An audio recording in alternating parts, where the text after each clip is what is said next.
Nagawa uli ako ng sisig tofu. Ayan, niniwa ko na yung tofu ng maliliit, tapos pamintang, durog, saka asin. Tapos pipirituhin lang natin siya ng toasted. Ayan, nakapagpirito na ako ng unang batch. Marami rin to, yung dalawang tofu. Tapos lalagyan ko rin ng 1/4 na giniling, saka 1/4 na liempo. Pipirituhin ko rin siya para masarap. Yan, nagpipirito naman ako ng liempo. Isasama ko rin yan sa tofu. Ito na lahat yung napirito kong tofu.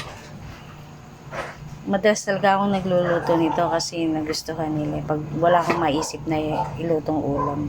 Siling haba o labuyo. Iwan ko na yung mga liempo ng maliliit. Tapos ito pa yung sahog.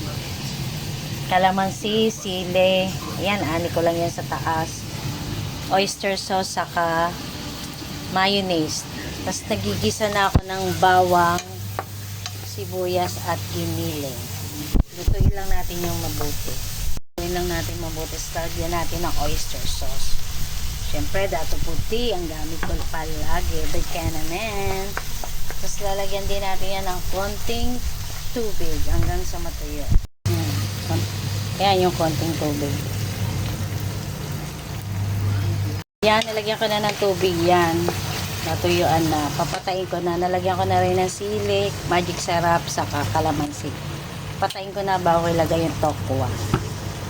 Hulog ko na, tapos lalagay din natin ng sibuyas,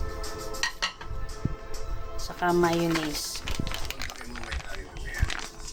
Konti lang kasi pag marami nakakasuya eh. Tapos haluin lang nating mabuti. Yan, haluin lang nating mabuti.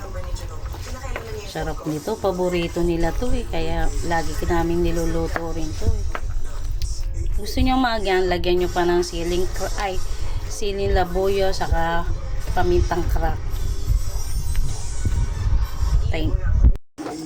Totoo lang, ang sarap.